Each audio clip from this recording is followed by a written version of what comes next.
Les présidents sénégalais, mauritaniens et maliens ont inauguré la centrale hydraulique de Fellou et posé la première pierre du barrage hydroélectrique de Goïna dans la région de Kaye, le tout au bénéfice des populations de l'Organisation pour la mise en valeur du fleuve Sénégal, OMVS. Un seul titre pour cette édition. Mesdames, Messieurs, bonsoir et bienvenue. Le président de la République est arrivé tôt ce matin à Kaye pour d'une part inaugurer la centrale hydraulique de Fellou et d'autre part poser avec ses homologues du Sénégal et de la Mauritanie la première pierre du barrage de Goïna de Kaye, le compte rendu de l'arrivée des chefs d'État avec Siaka Konati. C'est la région de Kaye qui a eu l'honneur d'accueillir la première visite à l'intérieur du pays du président de la République depuis son élection à la magistrature suprême. L'avion transportant Ibrahim Boubacar Keïta a atterri à l'aéroport international d'Agdag de Kaye à 7h40. Le chef de l'État a été accueilli à sa descente d'avion par des membres du gouvernement, les autorités administratives et politiques régionales et autres invités. Après la remise de la calebasse d'eau, la revue des troupes, place à l'exécution de l'hymne national.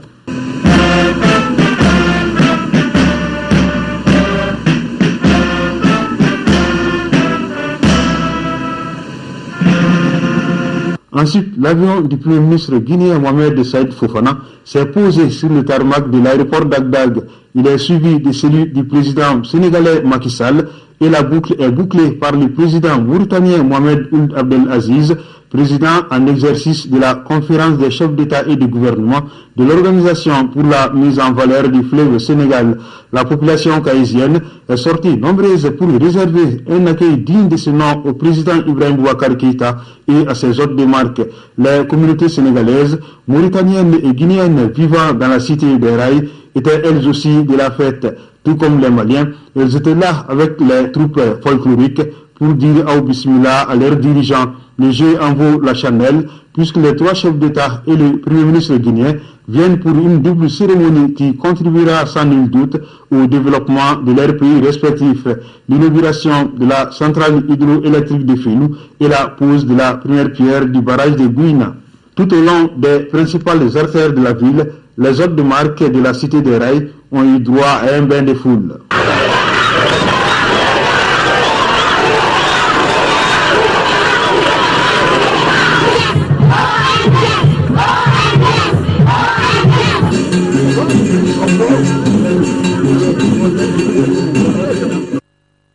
Les présidents maliens, sénégalais, mauritaniens ainsi que le premier ministre guinéen ont donc procédé ensemble à la coupure du ruban symbolique de la centrale de Fellou avec une capacité de production de 60 MW. Elle a été réalisée à près de 126 millions d'euros par les pays membres de l'OMVS et leurs partenaires. Mamadou Bagayoko. Le 17 décembre 2013, une date a déjà enregistré dans les annales de l'OMVS. 3 chefs d'État et un Premier ministre sont ici à Awadembaya, à 15 km de la commune urbaine de Kaye, pour inaugurer la centrale hydroélectrique de Fellou.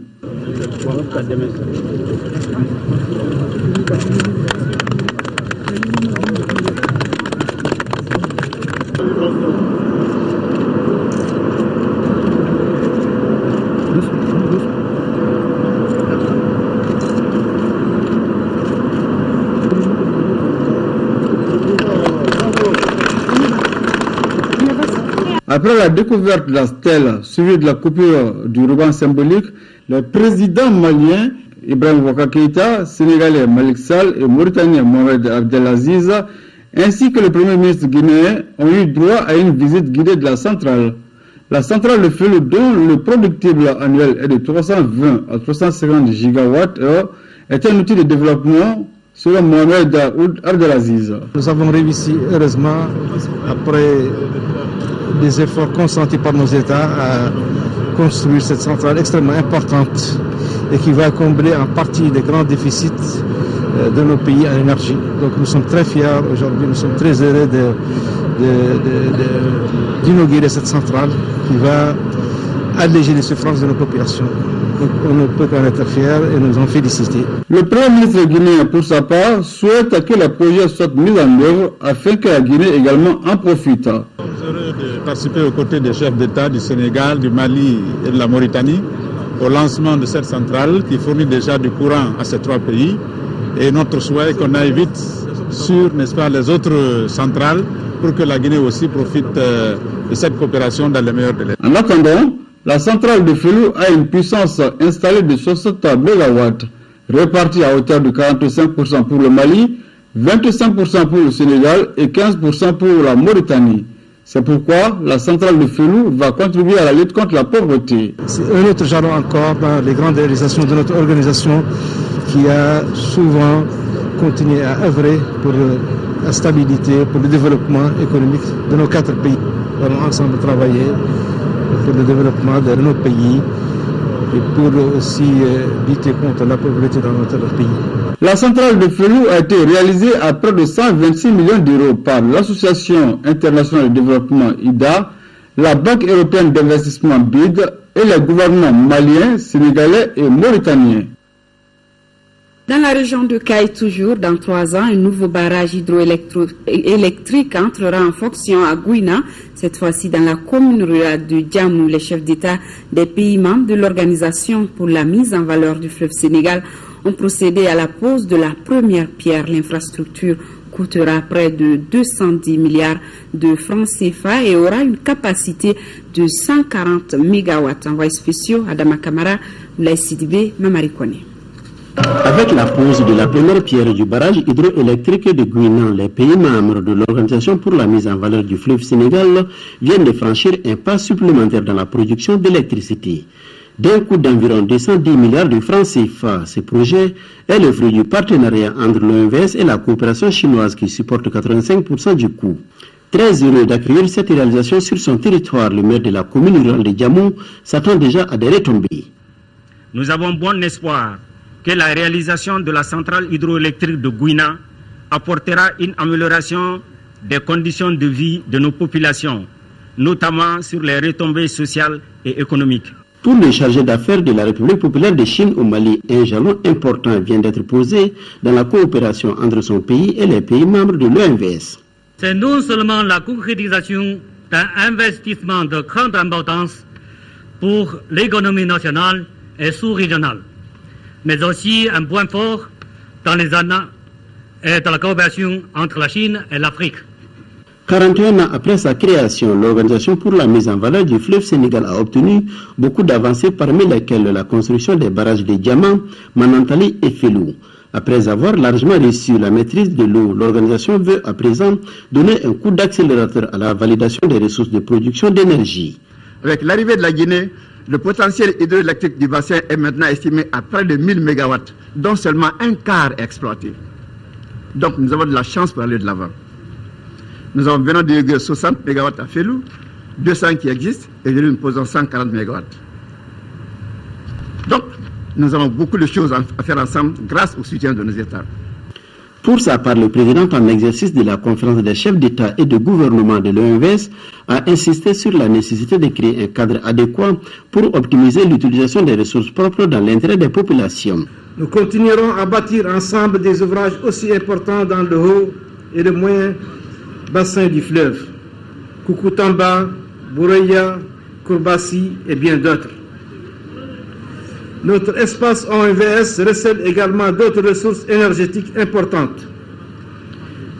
Dans ce cadre, l'exécution en cours du projet de production d'électricité à partir du gaz mauritanien permettra de mettre à disposition de l'OMVS, de l'espace OMVS, dès l'année prochaine, d'importantes capacités de production d'électricité et même de contribuer significativement à la résorption du déficit énergétique de la sous-région. Après avoir remercié ses homologues et le Premier ministre guinéen pour leur déplacement en terre malienne, le président de la République, Ibrahim Boubacar Keïta, a évoqué l'importance de cette centrale pour les pays membres de l'organisation au moment où les ressources financières se font rares.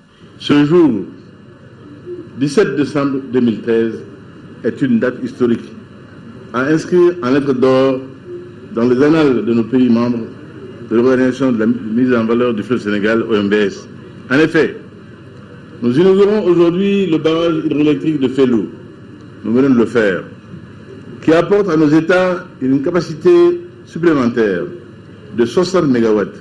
Et nous sommes en train de le faire, les travaux d'aménagement hydroélectrique de Gouina, dont l'apport sera de 140 MW. Cette journée est donc le symbole de la réussite de notre outil commun, le MVS, un modèle d'intégration régionale en Afrique et qui chaque jour contribue à renforcer les liens séculaires d'amitié et de fraternité entre nos peuples. Notre rencontre se tient à un moment crucial de l'histoire de nos pays et de l'Afrique, caractérisé par la convergence des crises énergétiques, alimentaires et financières. Devant les défis économiques, illustrés par la variabilité des prix du pétrole, de l'énergie, plus que tout autre, le secteur de l'énergie plus que tout autre doit être placé au cœur de nos priorités. Notre héritage commun, le fleuve Sénégal, nous offre ainsi l'opportunité de produire à moindre coût une électricité propre, respectueuse de l'environnement et de la qualité de vie des populations riveraines. Grâce au capital confiance dont nous jouissons auprès de nos partenaires techniques et financiers, nous bénéficions de leur appui constant dans le domaine des aménagements structurants. Aussi, permettez-moi de remercier particulièrement la Banque mondiale, la Banque européenne d'investissement, l'Exim-Bank de la République de Chine, l'Agence française de développement et la KfW allemande pour leur précieux concours financier. IBK a également évoqué la situation de Kidal. Kidal, Maki, sera dans le région du Mali, Inch'Allah.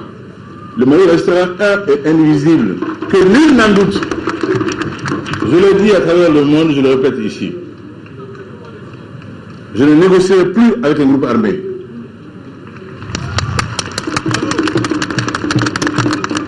Ceux qui veulent la paix négocieront sans armes avec le gouvernement du Mali.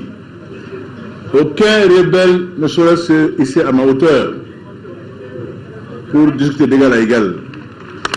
Cela n'est admis nulle part et cela ne sera pas admis par le gouvernement du Mali, par le chef d'État du Mali que je suis. Je le dis et je le répète. Le président de la République a rendu un hommage mérité aux 2 soldats sénégalais tués lors de l'attentat du 14 décembre dernier avant d'observer une minute de silence en leur mémoire. La durée des travaux du barrage hydroélectrique de Gouina qui seront effectués par l'entreprise chinoise Sino Hydro est de 3 ans. Nous reviendrons largement sur les cérémonies de Fellou et de Gouina demain après le journal de 20h et sur l'assassinat ou disons la mort des 2 militaires sénégalais. Ce jour 17 décembre, l'ambassadeur extraordinaire et plénipotentiaire de la République du Mali à Dakar, Ali Khalil Ascofaré, a été reçu en audience par Augustin Tiné, ministre des Forces armées du Sénégal. L'ambassadeur Ascofaré a présenté au nom du président de la République du Mali, du gouvernement et du peuple malien les condoléances sincères à l'occasion du lâche meurtre de 2 militaires sénégalais dans les rangs de la MINUSMA le 14 décembre à Kidal. Ici, à Bamako, la 4e édition des Journées de l'entrepreneuriat est prévue du 18 au 20 décembre 2013. Cette année, le thème porte sur l'entrepreneuriat rural, enjeux et perspectives. En prélude à l'événement, le ministre de l'Emploi et de la formation professionnelle, Mahaman Babi, a fait une déclaration. Je vous propose de l'écouter au micro de Mahamadou Doumbia. Jeunes du Mali, entrepreneurs, potentiels entrepreneurs, le ministère de l'Emploi et de la formation professionnelle, sous l'impulsion des plus hautes autorités de l'État, a mis en place une politique valorisant la promotion de l'auto-emploi par la création d'entreprises et celle de l'emploi salarié. Cette politique passe par plusieurs programmes et projets dont l'installation est favorisée par l'État. L'Agence pour la promotion de l'emploi des jeunes, APEJ, est créée pour accompagner, faciliter l'insertion des jeunes dans le tissu économique par la création et le développement des entreprises individuelles et la facilitation à l'adaptation aux circuits administratifs par la mise à disposition de stages de qualification professionnelle soutenus par un dispositif clair et profitable aux jeunes. L'objectif des Journées nationales de l'entrepreneuriat cette année, c'est d'encourager les jeunes à s'engager dans le travail de la terre, à s'engager dans l'agriculture et le développement rural en général, afin de contribuer au développement social et économique de notre pays. Ces journées se dérouleront les 18, 19 et 20 décembre 2013 sous la haute présidence de son Excellence, Monsieur le Premier ministre, chef du gouvernement, au CICP à partir de 14h.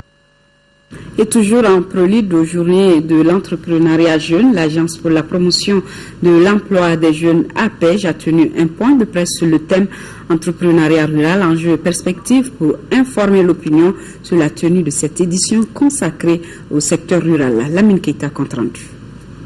Cette conférence de presse est un cadre d'échange initié par l'Agence pour la promotion de l'emploi des jeunes pour exposer devant les journalistes ses projets. Il s'agit de l'organisation de la 4e édition des Journées nationales de l'entrepreneuriat jeune, JNEJ 2013. Le choix du thème entrepreneuriat rural, enjeux et perspectives n'est pas fortuit. Cette année, nous avons mis le focus sur l'entrepreneuriat rural, enjeux et perspectives. Et c'est pour montrer toutes les potentialités qui existent au niveau du monde rural. Prévu les 18, 19 et 20 décembre 2013, cette 4e édition vise à développer chez les jeunes l'esprit d'entrepreneuriat dans le monde rural. Ça permettra d'une part de montrer les difficultés qui font qu'on n'excelle pas au niveau rural et de montrer aussi les opportunités qui existent dans ce secteur-là. À travers ces journées, l'agence veut stimuler la création d'emplois dans notre pays selon le conférencier. Ces 4e journées seront organisées par l'APEJ en partenariat avec les organisations fêtières du monde de l'entreprise. Après l'incendie du marché artisanal, le ministre de tutelle était cet après-midi sur les lieux du sinistre. Elle est allée d'une part apporter la solidarité gouvernementale aux victimes et d'autre part constater de visu les dégâts. Nous vous proposons d'écouter Mme Berti Aïssata Bengali.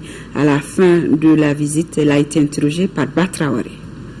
Je suis venue apporter le message de compassion du président Ibrahim Boubacar Keïta et du Premier ministre Oumar Tantali aux sinistrés de l'incendie. Donc c'est pour leur dire que tout le gouvernement se tient à leur côté par rapport à ce sinistre-là. Et nous prendrons des mesures idoines pour alléger les pertes matérielles et éventuellement voir comment on peut soigner les blessés. C'est vrai que nous avons rencontré le comité de crise qui est constitué entre autres du ministère de l'Artisanat, le ministère du Commerce et le ministère chargé du culte. Et puis la coordination des commerçants, des artisans pour gérer cette crise-là. Ici, nous avons dénombré 30 artisans et puis 103 commerçants. Donc nous ferons une gestion commune des artisans et puis des commerçants. Depuis 2000, on célèbre chaque 18 décembre la Journée internationale des migrants. À cette occasion, le ministre des Maliens de l'Extérieur a adressé un message aux migrants, suivant un extrait au micro de Abdelkarim Kaba.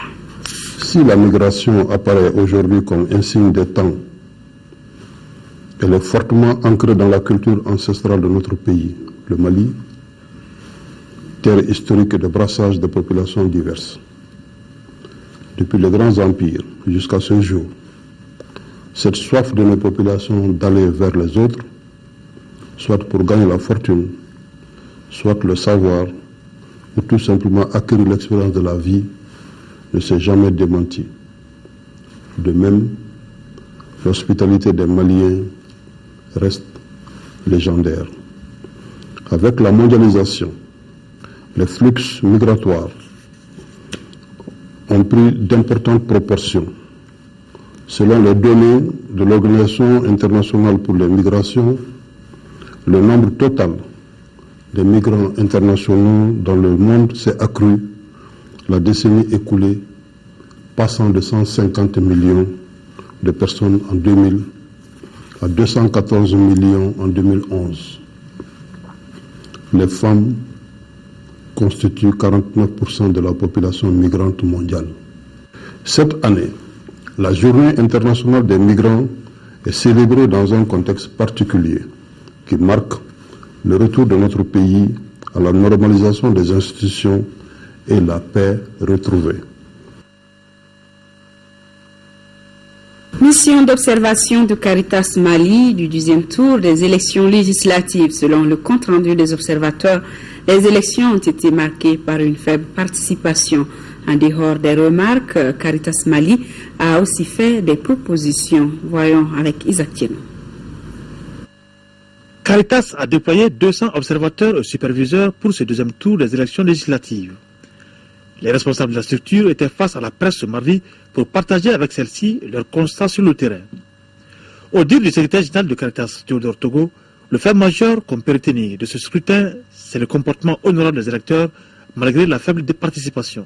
Cette faible mobilisation des électeurs doit interpeller la classe politique, les autorités politiques, mais aussi bien tous les acteurs du processus électoral, y compris les citoyens.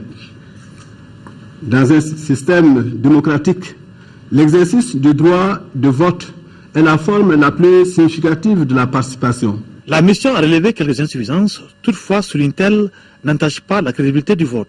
Il s'agit entre autres du léger retard accusé par certains agents électoraux, des cas d'intimidation et de tentatives de fraude, et le non-respect des dispositions de l'article 96 qui dit que le récépissé des résultats doit être affiché devant les bureaux de vote. Pour Caritas Mali, les électeurs semblent ne pas se sentir concernés, ce qui l'amène à faire des propositions. En conséquence, Caritas Mali lance un appel aux autorités politiques et administratives pour entreprendre une réforme des textes électoraux et la mise en œuvre des programmes d'éducation à la citoyenneté. Caritas Mali exhorte les organes de gestion des élections au respect scrupuleux de la neutralité et de l'égalité des candidats tout au long des opérations de dépouillement et de proclamation des résultats. Caritas a mené d'autres activités de soutien au processus électoral telles que la formation des observateurs et la sensibilisation des citoyens. Nous poursuivons avec ce communiqué. Le président de l'Assemblée nationale porte à la connaissance des honorables députés qu'une séance plénière de la session ordinaire en cours se tiendra le jeudi 19 décembre 2013 et jour suivant s'il y a lieu à partir de 10h dans la salle Modibo Keïta. Le projet d'ordre du jour porte sur des délibérations sur des projets de loi intéressant la vie de la nation, des communications.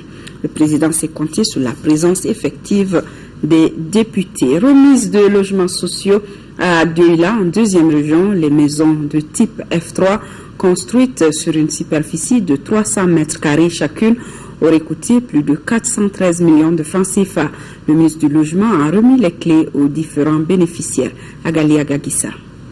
Un toit pour chaque Malien, c'est l'ambition affichée par le gouvernement à travers sa politique de logement. 20 citoyens de Douila dans la région de Koulikoro viennent de recevoir les clés de leur logement. Chacune de ces maisons de type F3 est bâtie sur une superficie de 300 mètres carrés.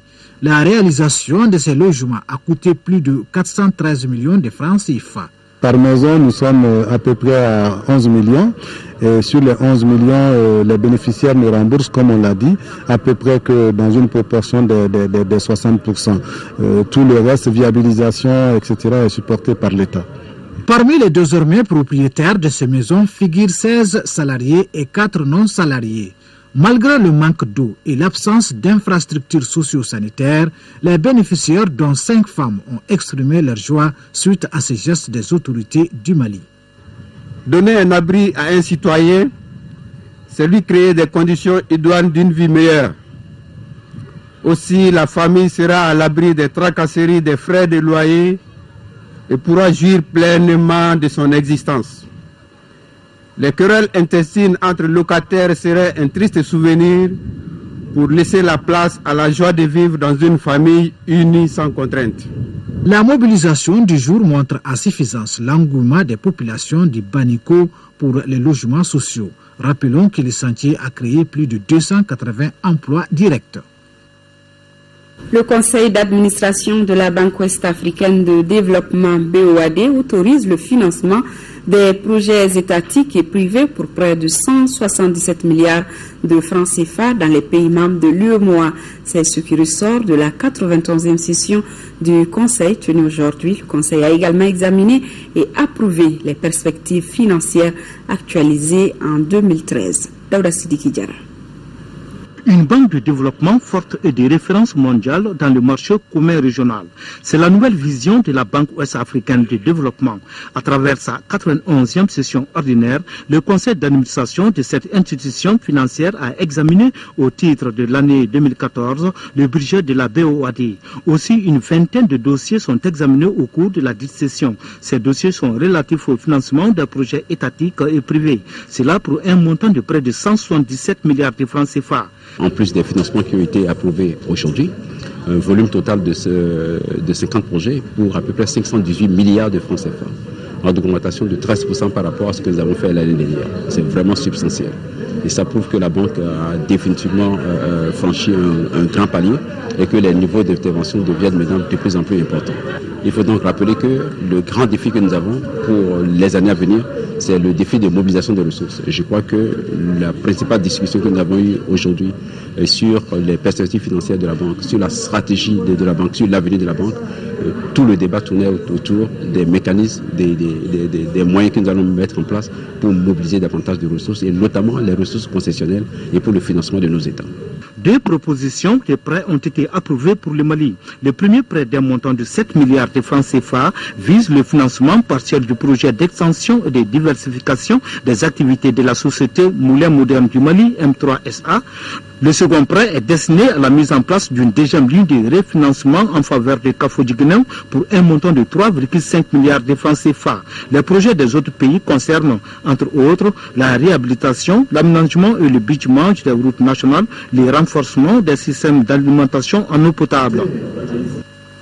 Quatrième et dernière session de l'année 2013 du Conseil de la mairie du district, les conseillers et leurs partenaires ont échangé sur le bilan de l'année qui a connu assez de turbulences ensemble.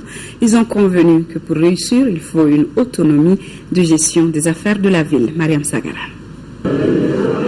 Cette dernière session du Conseil du district boucle les activités 2013 marquées par des difficultés diverses. Nous avons senti de plein fouet les effets de la crise, ce qui a fait que le programme d'activité du district en a pris un grand coup.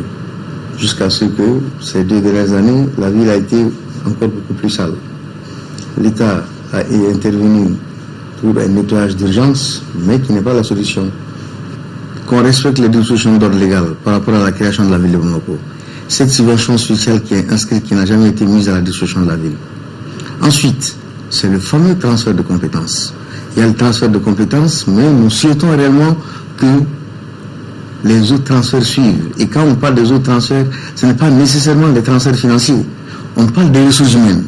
Malgré la crise qu'a connue notre pays, la mairie du district a su maintenir la situation sécuritaire à Bamako. Les populations vivaient sous la hantise de la peur. Le sentiment d'insécurité est encore plus grand que l'insécurité. Mais aujourd'hui, avec les forces internationales qui sont en patrouille permanente au niveau de la ville de Bamako, même s'ils ne sont pas en rapport avec les autorités municipales, donnent assez d'espoir. Nous savons effectivement qu'il y a des patrouilles organisées, des patrouilles mixtes entre les différentes forces de sécurité qui font que les populations vivent souvent en paix. La double crise sécuritaire et institutionnelle, le manque de l'appui du gouvernement et des partenaires techniques et financiers ont beaucoup affecté les ambitions nourries par les responsables et les élus du district. En 5e région, l'hôpital Sominé Dolo de Mopti vient de tenir la 12e session de son conseil d'administration, une session au cours de laquelle il a été question de l'état des réalisations des activités médico-techniques de la structure au titre de l'année 2013 et des projections adéquates pour l'année 2014. Yacouba Mega, compte rendu. Pour cette 12e session du conseil d'administration de l'hôpital Sominé Dolo de Mopti, Les administrateurs se sont surtout penchés sur l'état de mise en œuvre des activités médico-techniques sur la période allant du 1er janvier au 30 septembre 2013 et l'état d'exécution du budget 2013 qui se chiffrait à un peu plus de 852 millions de francs CFA. Ce qui est très important à signaler, c'est que c'est cet hôpital-là qui a pris en charge quasiment tous les blessés de guerre. Quand il y a eu l'attaque de Kona, déjà en moins d'un an d'existence, l'hôpital a acquis un scanner. Nous attendons une dialyse. On a eu des moniteurs d'anesthésie. Mais tous ces gros équipements ont été financés par le partenaire les Pays-Bas. S'agissant du budget 2014, il est estimé en recettes et en dépenses à la somme d'1,62,240,200 francs CFA. Il s'articule essentiellement autour des ressources humaines dont le besoin se fait sentir dans tous les services. Nous avons fait des transferts juste au moment des événements. Et je suis à l'aise de voir que l'hôpital de Mopti, depuis très longtemps, a pu aujourd'hui faire face à tous ces problèmes que nous avons. À l'hôpital Souminé Dolo de Mopti, le plus grand espoir aujourd'hui est la mobilisation générale pour jouer pleinement son rôle de structure sanitaire de deuxième référence et pourquoi pas être dans un proche avenir un centre hospitalier universitaire. Et à Bamako, remise le week-end dernier d'un important lot de vivres déplacés du Nord. Le geste est l'œuvre de l'APDF en partenariat avec la République fédérale d'Allemagne. Coût total du don 10 millions de francs CFA. Reportage Fatoumata Kone. L'Association pour le progrès et la défense des droits des femmes, APDF, vole une fois de plus au secours des femmes déplacées. Pour ce faire, elle a remis ce samedi un important lot de vivres à 180 femmes déplacées. Le don est composé de 1000 de sucre, de lait, entre autres. D'une valeur de 10 millions de francs CFA, l'initiative est soutenue par l'ambassade de la République fédérale d'Allemagne. Notre organisation a voulu en cette fin d'année 2013 apporter son soutien et sa solidarité aux familles déplacées du Nord. 2013 à Koulikoro et à Ségou, des dons similaires composés de riz, de mil, de savon, du lait, du sucre et du thé ont été donnés à plus de 200 familles déplacées du Nord. Nous avons fait face ici au Mali à une crise extraordinaire et vraiment l'Allemagne souhaiterait vous aider à surmonter cette crise. Et ce que nous faisons aujourd'hui, c'est une partie petite mais extrêmement importante pour aider le Mali à soutenir, convaincre cette crise-là. L'Allemagne ne soutient pas uniquement le travail humanitaire, mais l'Allemagne soutient aussi le travail de développement au Mali depuis plusieurs décennies. La séance a été mise à profit par les bénéficiaires pour évoquer à l'assistance certaines exactions qu'elles ont vécues pendant l'occupation des régions septentrionales. Des consultations gratuites en médecine générale et en odontostomatologie ont bouclé cette journée de solidarité envers nos sœurs déplacées du nord du Mali. Nous repartons dans nos régions et plus précisément à Gao. Les communes rurales de Soni Alibert et de Taboy dans le cercle de Gao viennent d'abriter 2 meetings pour la paix et la cohésion sociale. Ce sont des initiatives de l'ONG GREP et les leaders des groupements féminins à travers un financement de ONU Femmes. Bakar Bablé Touré depuis Gao. Après un si long moment de discorde et de soubresaut, la solution aux préoccupations des populations doit être pérenne. Telle est la vision des responsables de l'ONG GREP à Gao au sujet de la crise que notre pays est en train de vaincre. Pour l'atteinte de cet objectif, ces responsables s'engagent avec l'ONU Femmes et des groupements féminins du cercle de Gao dans des actions de sortie de crise. Les acteurs locaux placés au cœur de cette initiative y adhèrent. C'est dans ce cadre que les imams, les jeunes et les chefs de village des 2 communes ont tenu à remercier les initiateurs avant de soutenir l'approche. Pour le maire de Soni Alibert, en la personne d'Abdullah Razak Maïga, la population en général et les femmes en particulier doivent aller dans le sens de la paix et de la cohésion sociale afin que puisse fonctionner le mécanisme du développement. Au cours du meeting de la commune de Tabouye, Hamad Diallo, premier adjoint au maire, n'a pas caché sa satisfaction. Pour lui, ce processus enclenché par les hautes autorités ne connaîtra que du succès grâce à l'implication de ceux-là même qui ont vécu ce calvaire. Plusieurs femmes leaders des 2 communes, parmi lesquelles Mariam Touré de Soni Alibert et Adama Aïmedi de Taboy, ont prôné la paix, la réconciliation et le vivre ensemble comme point de départ à tout développement. Quant à Maïga Awa Maïga, coordinatrice du programme de l'ONU Femmes à Grep, les femmes de toutes les zones doivent mettre leur poids dans cette réconciliation. Les 2 meetings ont permis de faire des témoignages en guise de pardon. Les manuscrits de Tombouctou, un facteur important pour le retour de la paix, c'est le thème d'une rencontre qui a regroupé les administrateurs de la culture et les autres acteurs de la gestion des manuscrits. L'événement a été mis à profit par les représentants des cercles pour faire l'état des lieux des manuscrits détruits au niveau local. Yaya Tandina. Opérateurs culturels, bibliothécaires, partenaires au développement, tous étaient là pour parler des manuscrits, facteur important pour le retour de la paix à Tombouctou.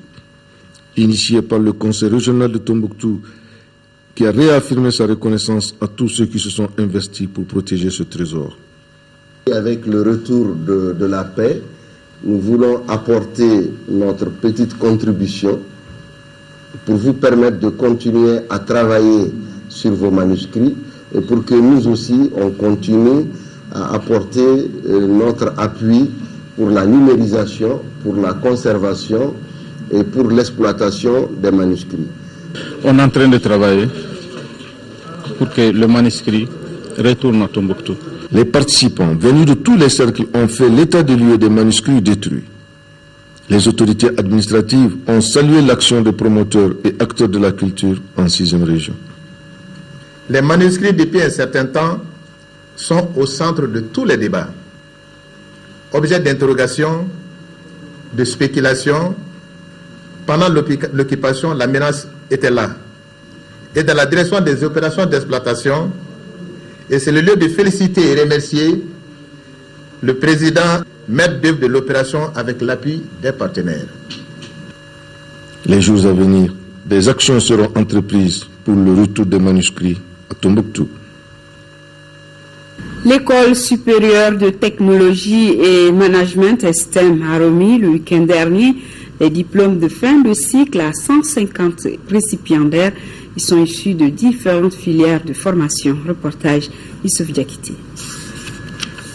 ESTM, École supérieure de technologie et de management, met à la disposition du marché de l'emploi près de 150 diplômés dans différentes filières de formation. Marketing, journalisme, communication, gestion des entreprises, relations internationales. La liste est longue. Cela à différents niveaux, DUT, licence, maîtrise et master. Les récipiendaires s'engagent à relever le défi de la compétitivité. Nous prenons l'engagement solennel d'exploiter judicieusement les connaissances accumulées ici et les pistes à suivre qui ont été tracées pendant les différents cours. Ensuite, les intervenants se sont succédés au pupitre pour dire qu'à l'ère de la mondialisation, les médiocres n'ont pas leur place. Je souhaite qu'ils prennent la pleine mesure des efforts consentis par leurs parents pour leur ouvrir les portes de la vie professionnelle. Notre pays, qui est en train de sortir de la plus grave crise de son histoire contemporaine, a besoin pour se reconstruire de cadres compétents. Le philosophe Sénèque disait « Il n'y a des vents favorables que pour celui qui sait où il va ». Pour réussir sa vie professionnelle, il est nécessaire d'avoir une grande ambition, de travailler et être conscient de ses responsabilités. Les responsables de l'école restent exigeants sur les caractères compétitifs. Conscients que l'avenir d'une nation dépend fondamentalement de la qualité de ses citoyens, ces femmes et ces hommes qui ont un sens élevé de l'anticipation dans un environnement globalisé ont intégré depuis déjà 8 ans dans leur enseignement le système LMD. En donnant des résultats provisoires du second tour des législatives 2013, une erreur s'est glissée lorsque le ministre de l'administration territoriale annonçait la circonscription de Koro. Il fallait plutôt retenir que la liste ADEMA PSJ, CODEM, RPM a retenu 38 592 voix, soit 52,48%. Donc, le résultat provisoire de la circonscription de Koro est le suivant. Liste ADEMA PSJ, CODEM, RPM, 38 592 voix, soit 52,48%. Liste PDS, URD, UM, RDA, Faso-Digui, 34 945 voix, soit 47,52%. Créée en 2007, l'Amicale des femmes de Orange Mali, AFOM, a organisé samedi dernier la 4e édition de sa nuit. Cette année, la nuit de l'Amicale des femmes de Orange Mali a été célébrée sous le thème « Le Mali dans sa diversité culturelle ». Abdul Karim Kaba, compte rendu. L'Amicale des femmes d'Orange Mali, dans la mouvance de la paix, de la cohésion sociale et de l'harmonie entre les ethnies, a commémoré la 4e édition de sa nuit. Cet événement cadre parfaitement avec l'actualité, d'où le thème « Le Mali dans sa diversité culturelle ». Occasion pour l'Amicale des femmes d'Orange Mali de présenter son bilan d'activité. Entre autres activités menées, la prise en charge des enfants en situation difficile, la remise de dons aux orphelins du VIH-Sida et aux femmes malades de l'hôpital du Pongy. On a organisé cette soirée pour célébrer la paix, l'unicité et la prospérité. Des prestations d'artistes et un défilé haut de gamme de différentes ethnies du Mali ont meublé la soirée. Et les responsables du comité syndical de l'ORTM qui étaient ce matin face à la presse, objectif partager avec les journalistes les informations utiles relatives à l'organisation de la nuit culturelle traditionnelle dite Nuit de la Réconciliation. Nando Dambélé. À situation exceptionnelle, des solutions exceptionnelles. C'est en s'appuyant sur cet adage que le comité syndical de l'ORTM a transformé sa traditionnelle nuit Miss ORTM en nuit de la réconciliation nationale, objet de la présente conférence de presse. C'est pour apaiser les esprits des uns et des autres et donner le temps d'une vraie réconciliation nationale en faveur du peuple malien. Par l'organisation de cette nuit de la réconciliation nationale, l'ORTM, à travers son comité syndical, se place en droite ligne de la politique gouvernementale. Pour ce faire, de grands moyens sont misés, plus de 50 millions de francs CFA pour l'organisation. Grande particularité de la soirée, la présence de toutes les communautés et la gratuité de l'accès au spectacle, mais conditionnée au port d'une tenue traditionnelle. La tenue traditionnelle est une marque de réconciliation nationale aujourd'hui. Pour nous, c'est notre façon de voir, c'est pourquoi nous demandons à tout un chacun de fournir des efforts pour se mettre en tenue traditionnelle comme billet d'entrée à la soirée. Le temps est déjà donné dans les régions avec la cellule régionale ORTM de Ségou. Au total, 5 stands abriteront les spectacles, lesquels contiendront les folklores, les objets d'art, les mets, les masques et les habillements traditionnels du pays profond. Les médias ont été sollicités pour faire de la nuit une véritable réussite. Et conférence de presse des responsables du cinéma numérique ambulant au Mali. L'objectif, donner plus de visibilité à la structure dans le cadre de son partenariat avec Africalia Belgium. La présidente directrice exécutive de cinéma numérique, Madame Khadija Sidibe, donne les précisions au micro de Modibo Soirée. Le cinéma numérique ambulant, c'est le cinéma qui se déplace vers ses spectateurs. Donc nous formons une salle en plein air où les hommes, les femmes, les enfants, tout le monde est là pour la diffusion de regarder un film africain avec le cinéma numérique ambulant. Le but de cette conférence, c'est la visibilité d'abord de Africalia Belgium, aussi de présenter les activités que nous avons menées depuis 2009 jusqu'à nos jours avec Africalia Belgium. C'est la structuration du cinéma numérique Afrique, le renforcement des capacités et la formation. Le public visé, c'est un milieu rural et quelquefois dans les périphériques de la grande ville. Alors, il y a un concept fondamental dans votre programme, c'est-à-dire tourner 10 fois 10 villages. C'est quoi ces projets-là? Tourner 10 fois 10 villages, ça c'est la tournée classique du cinéma numérique ambulant. Au tout début, la toute première projection en 2004 au Mali, c'est ce qu'on a choisi. On a choisi 10 villages dans les 4 coins de Bamako et nous sillonnons ces 10 villages-là. On revient 10 fois dans ces villages tous les 15 jours. Les thèmes, c'est sur l'éducation, l'hygiène et la santé, la scolarisation des enfants, et sur l'excision, sur le paludisme. Il y a plusieurs sujets, ça dépend des partenaires. Le message que j'ai à lancer, il faut que les gens viennent vers le cinéma numérique pour faire plus de diffusion, plus de sensibilisation pour le changement de comportement de la population. Et sport football avec la 14e journée du championnat, les 11 créateurs traversent une période difficile car le derby de la commune 2 a été remporté par la Somme, 1-0 face aux 11 créateurs. La rencontre a eu lieu au stade Moudou Keïta, compte rendu Diarra Konaté. Les 11 créateurs de Nyerla peinent à retrouver leur marque dans ces championnats de Ligue 1, comptant pour la 4e journée. La Somme vient de réaliser une victoire précieuse, 1-0. Pourtant, ce derby communal s'est disputé de bout en bout. Les deux équipes regagnent les vestiaires sur le score nul, 2 buts partout. Il a fallu attendre la seconde période pour assister au festival des ratés. Les défenseurs tranquilles jouent même avec le feu.